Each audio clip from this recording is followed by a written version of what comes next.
Okay, I think that we're ready to make a go. It is our Wednesday.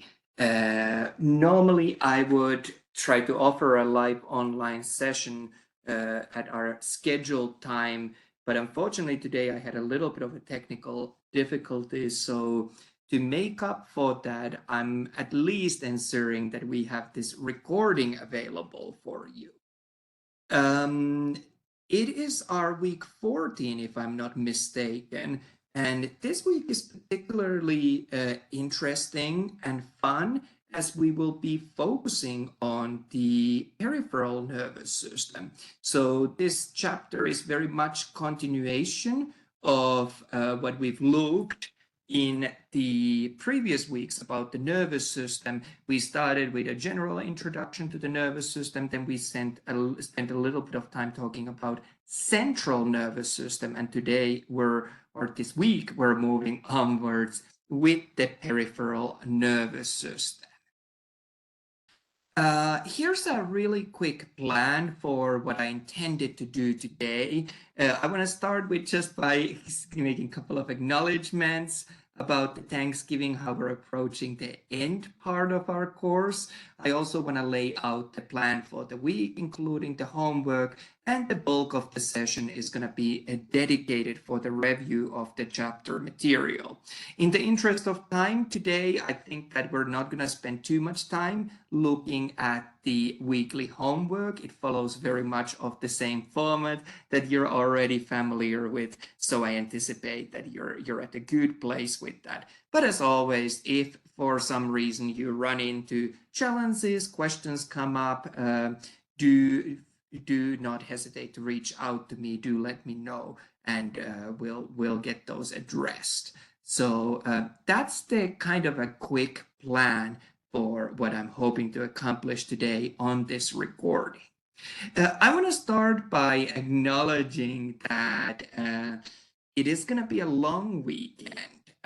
College is actually going to be closed from Thursday till Sunday, and I hope that you all find some time to dedicate for spending time with your loved ones and your families or whoever you might be around, whether it's self-care, whether it's taking care of those around you, but that you have a chance to enjoy your Thanksgiving break.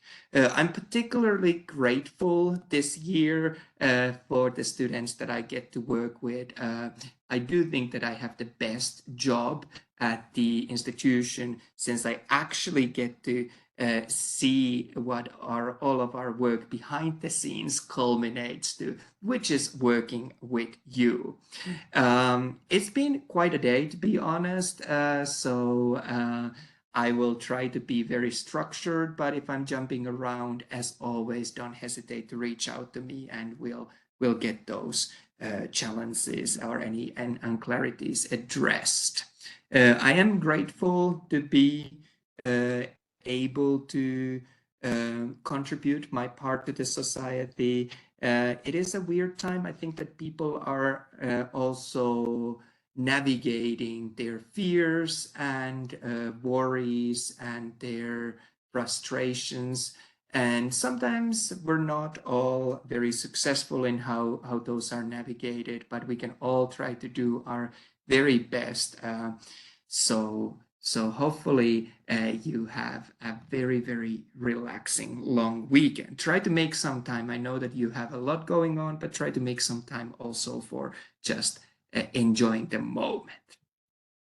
So this week we are working on chapter 13 mainly. So the quiz and practice anatomy both are focused on this chapter. We kind of dabbled into the certain elements of chapter 13 in the earlier weeks, but this week is really dedicated for this content.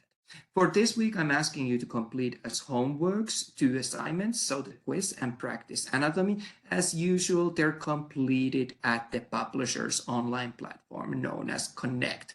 Both of these assignments are due at the end of the week, so on Sunday, 1 minute before midnight. I believe that that's going to be our 26th as a day.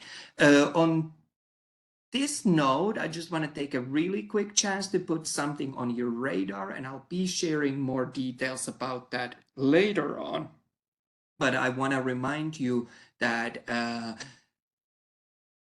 I am always willing and I'm happy to work with you if you miss any assignments and you still wish to attempt those. Normally, I do expect that you reach out to me occasionally if I see patterns or if it's a high stakes assignments, I will also reach out to you. But please make sure that if there's something that you've missed due dates, that you communicate with me. We can try to get that addressed, because we're approaching so close to the end of the semester that any missed assignments, again, I will be having to go through the Canvas course and add zeros for those so that your predicted grade is gonna align correctly.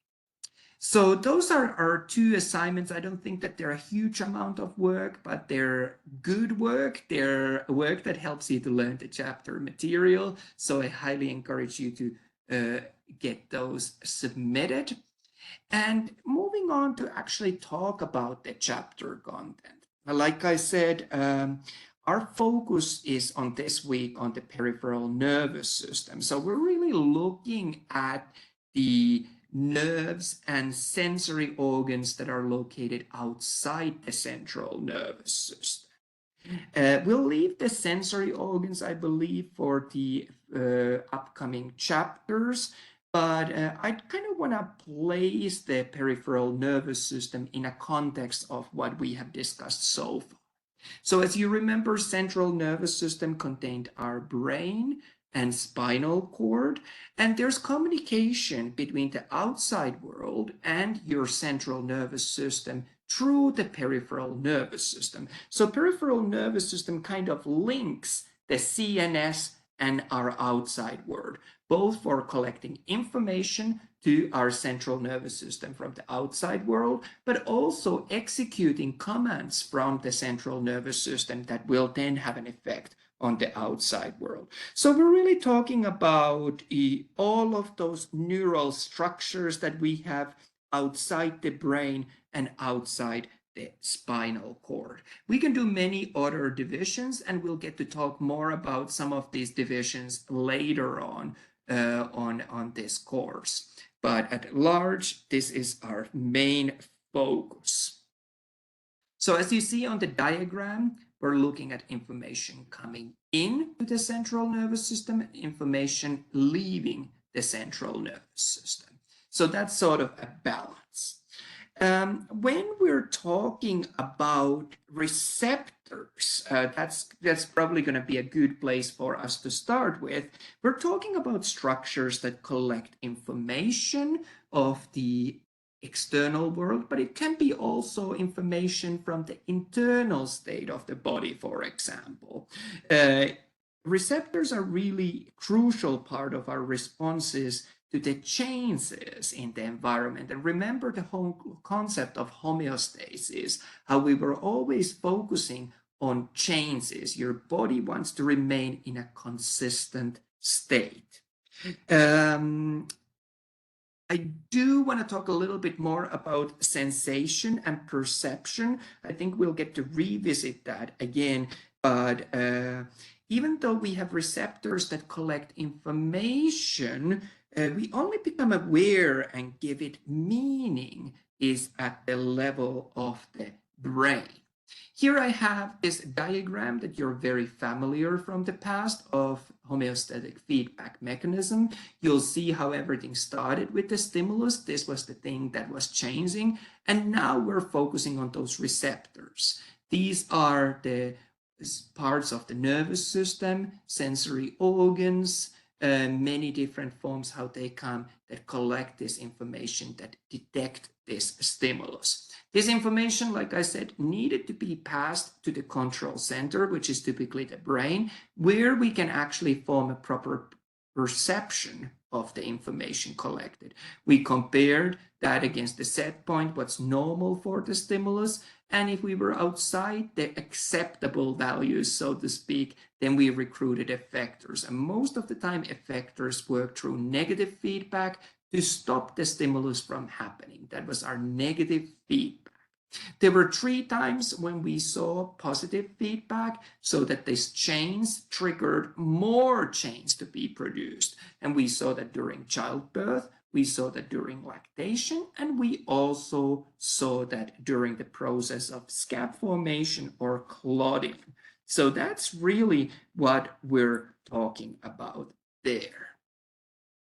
I wanted to list examples of 5 types of receptors if we type them or group them by the type of stimulus that they deal with.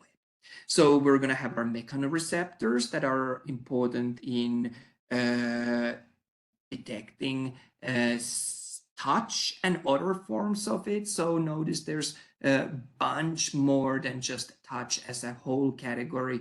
Things like pressures, vibrations, stretch, all of those are classified, these organs that are receptors for those, as mechanoreceptors. Then we have our thermoreceptors. Thermoreceptors have all to do with the temperature and detecting that temperature. Photoreceptors instead have to do all about with the vision. So it's all about sensing the light, whether we're sensing, for example, shapes or colors, but it's all to do with that light. Chemoreceptors instead are receptors that focus on things like smell, taste, chemistry, for example, blood content would be a good example of that. And final one that I have on this list is going to be our nociceptors. Nociceptors are really to do with the pain, whether it's pain that's indicating an actual or whether it's a potential tissue damage. But that's what the pain is really serving. It's giving us information that there's either an ongoing actual or potential tissue damage, and that's where those receptors step in. But there's other ways to classify as well these receptors. We can classify them based on their location, so whether they're inside or outside, or based on their structure, whether they're simple or very complex to do with special senses. So here I have some examples of the classification by the location for the receptors. Like I mentioned, also we can look at the structure, how complex these receptors are, and we'll get to talk a lot more about these special senses in the coming chapters. So I'm kind of going to leave that discussion for that as well. What else did I want to mention? I kind of touched upon on this topic already earlier on. Let's look at what happens at the level of the brain. So sensation was what happens when we become aware of the change that's taking place, whereas perception was all about giving it meaning. So perception is really dependent on those receptors, but receptors alone don't create the perception. That information needs to be processed at the level of the brain to create that. I also wanted to show, and I think that this is a nice diagram, but I won't go into too much of a detail, but the 3 basic levels of neural integration in the sensory system. So we can have integration of information at the receptor level. And what I mean is that we might have, for example, multiple receptors working together, collecting that information, and then we make the choice. Is the information that we're getting, are those signals enough to trigger passing that message onwards? We can do also integration at the level of circuits. So we have various different kinds of pathways, especially when we look at, I think a good example is our spinal cord. And at that level, we're also kind of grouping and balancing off and assessing that information, giving it meaning. I think that with the spinal cord, we really see most reflexes taking place there. And of course, we can have higher order processing, integration of sensory information when it comes to the brain especially at the sensory cortex. So we're really giving meanings, we're giving more advanced processing for those neural signals that are being sent from the receptors. I wanted to mention really quickly about the fact that if the stimulus is constant, uh, one thing that often happens is that we slowly become adapted to that stimulus, so we stop noticing. So this is really what we see, that your body is focused on changes. Changes are what we're interested about. That's again where that homeostatic feedback mechanism is a good example of that. Think of, for example, if you've ever washed dishes by hand and that water where you put your hands as you start to wash them is really, really warm initially. You get used to it. You adapt to that signal, those signals that are thermoreceptors passing message to your brain that this water is warm. So that's a good example of adaptation. I can also think of maybe, for example, when you put on a new set of clothes, initially you feel the pressure of those clothes, but very quickly you get used to it. And this adaptation is really important for us because it's not really useful for us to receive signals, nerve impulses for the things that are not changing, things that are existing as they are. There's no significant change. So we're really focused on those changes.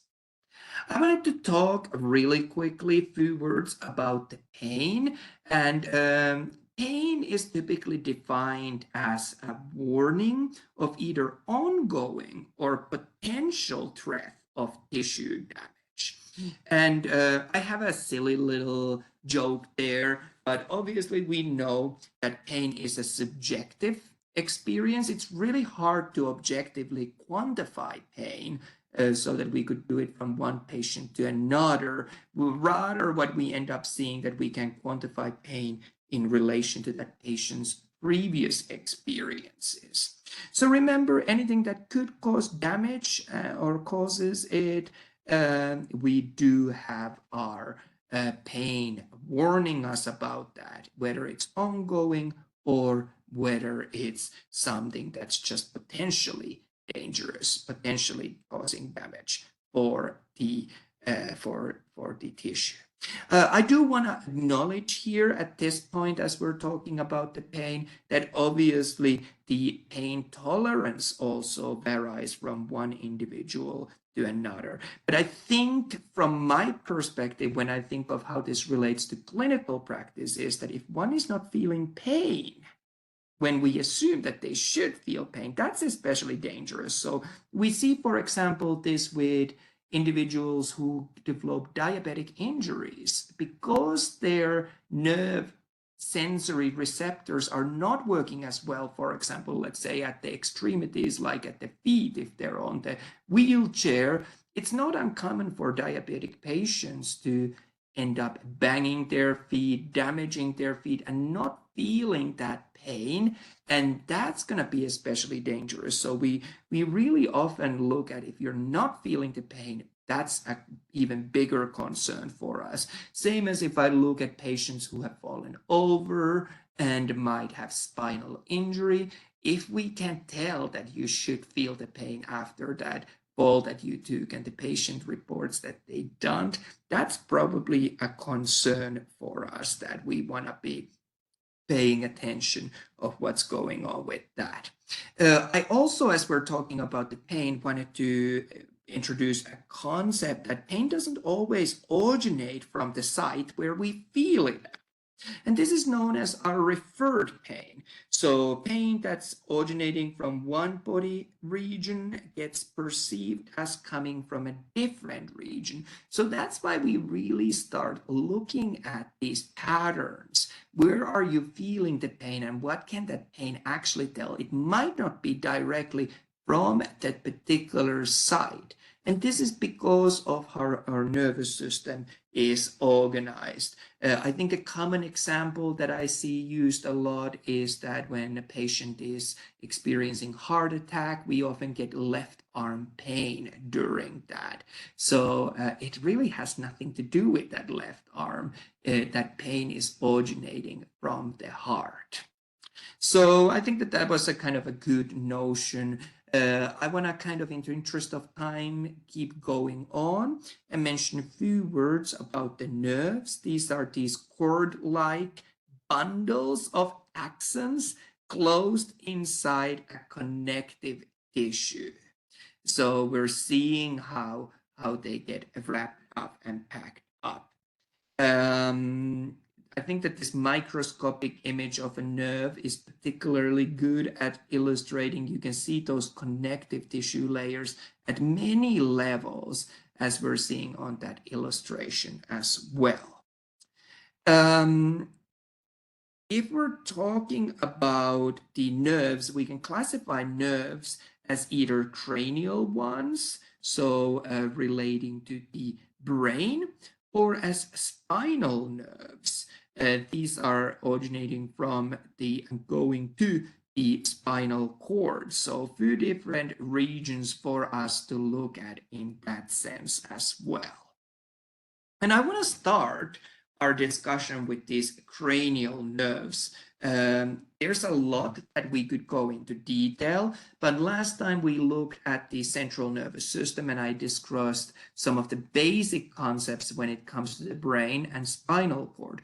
But one thing you'll notice, and this is a view from the brain from underneath the front, so the anterior is up here and posterior is down here. We're seeing all kinds of nerves coming out of the brain itself. And these are indeed going to be our cranial nerves. So let's go through the cranial nerves really fast. Sometimes I get students who are saying that it's kind of a challenging thing to learn those. Again, a certain amount of anatomy and physiology is memorization. There's tips and tricks that you can do to make that memorization easier, but some of this is just flat out just memorization. So let's start with our cranial nerve 1. As you see, the cranial nerves are numbered with Roman numerals, and the cranial nerve 1 is the most anterior nerve pair that we're seeing. These are going to be our olfactory nerves. So they're focused on the sense of smell, and they actually run as these outgrowths of the brain right above the nasal cavity, where you will see in the bone kind of a porous tissue where those nerves endings enter to the nasal cavity. The second cranial nerve that we're seeing is going to be our optic nerve. Optic nerve is all about vision. So collecting that information from the vision organs, so from our eyes. There is actually crossing of some of that message as well at our optic chiasm and so on. You'll get to learn a lot more about that as we look at the special senses. What should I say next? Let's talk about cranial nerve 3. Cranial nerve 3 is going to be our oculomotor nerve. Oculomotor nerve, as well as trochlear nerve, which is our cranial nerve 4. And finally, our abducens cranial nerve, which is going to be the cranial nerve 6. All of those are responsible for controlling the eye muscles. So out of 12 cranial nerves, 3 are dedicated simply for moving the eyeball. So this tells you probably how important vision is in a way how we perceive the world. This also might give you an idea why during those on-field sobriety tests, DUI investigations, one of the things we might check for is that how your eye muscles are responding to a stimuli. That gives us a little bit of information about the state of your nervous system. And remember that, of course, with the alcohol, we're interfering with the functioning of the nervous system. So that's what I wanted to say about that. Let's have a look of the cranial nerve 5. That's going to be our trigeminal cranial nerve, you see there's 3 branches as you wish. One of the things that trigeminal cranial nerve plays important role is in relation to the controlling the muscles of mastication that you learned about earlier this semester. Moving onwards, I think we haven't yet talked about the cranial nerve 7, which is going to be our facial nerve. Facial nerve responsible for controlling the muscles of the face. Let's have a look of the cranial nerve 8. Cranial nerve 8 is going to be our vestibulocochlear. Vestibulocochlear, one of the things that's responsible is to do with things like hearing and balance. So an important cranial nerve in relation to that. Cranial nerve 9 is going to be our glossopharyngeal.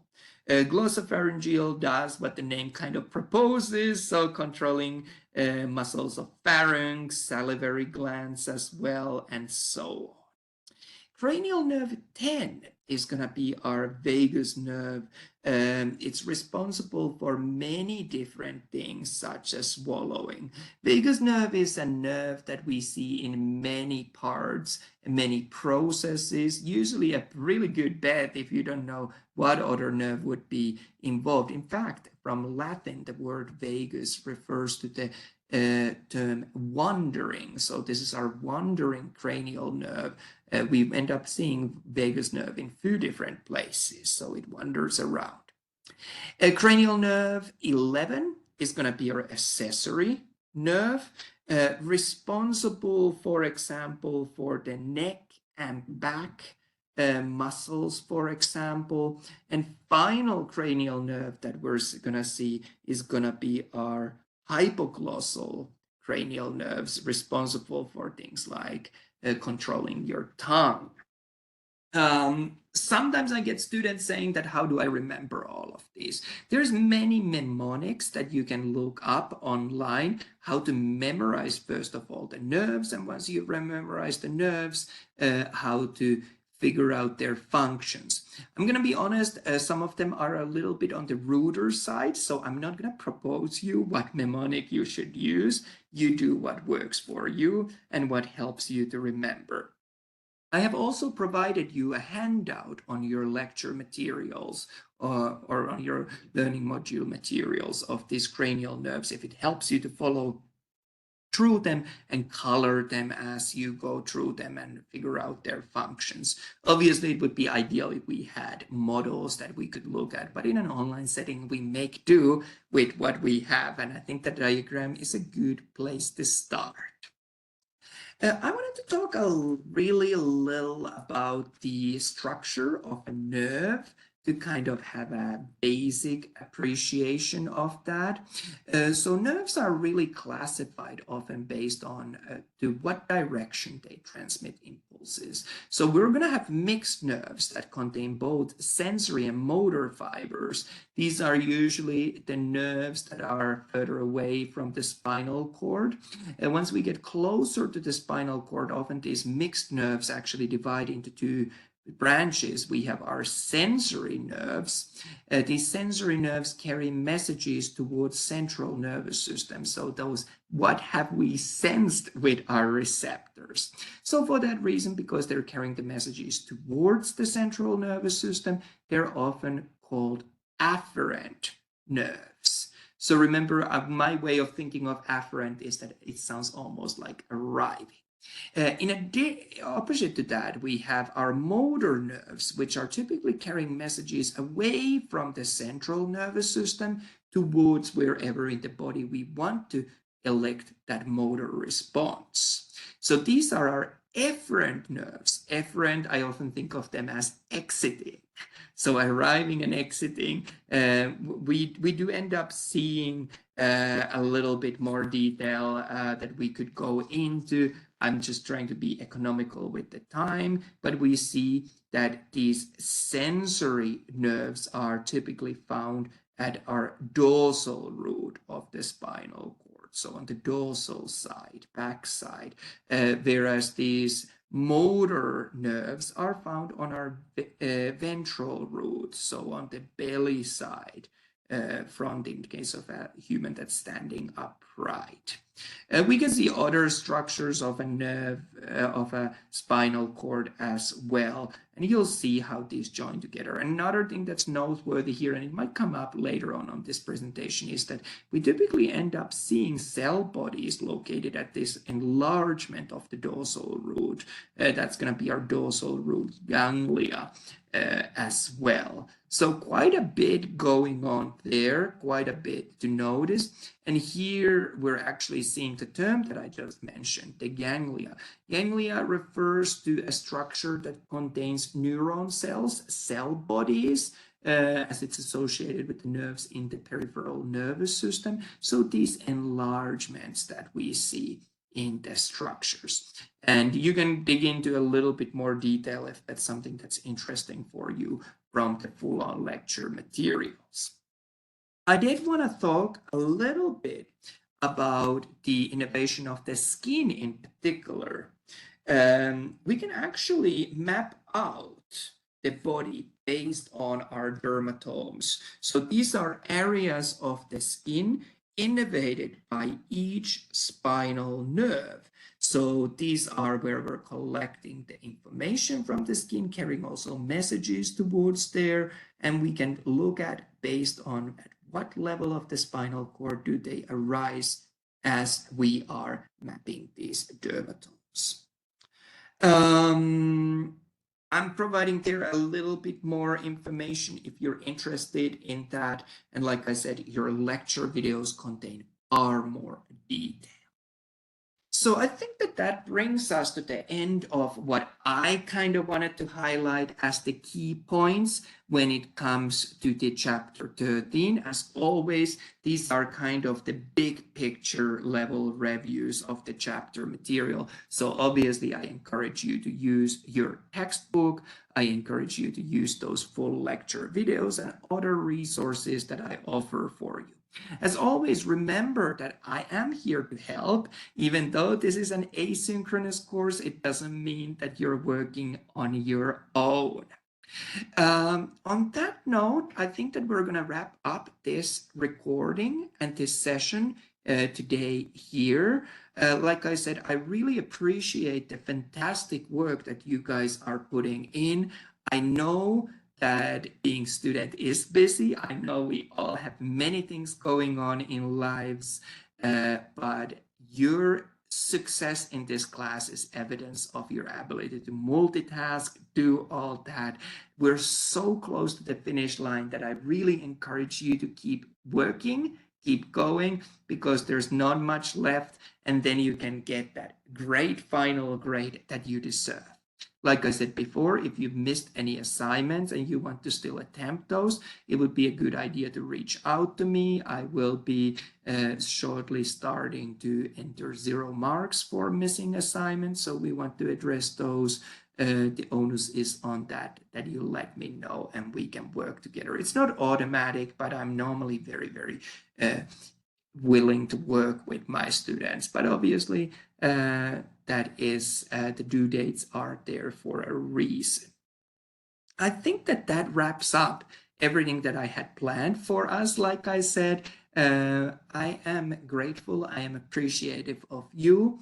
I do try to take some time this weekend to spend with the people in my life. So there might be slightly longer turnaround time with my responses. If you message to me during the Thanksgiving break, I hope that you get your assignments to deploy place, that you also get a chance to have that little break. But I will definitely answer to you probably during the break if you message me, but definitely once the break is over. On that note, like I said, I am very, very excited to know that we're getting so close to the finish line. So let's finish this course strong. And I'm going to wish you and your family and your loved ones very happy Thanksgiving. And I'll see you next week again. Until then, bye.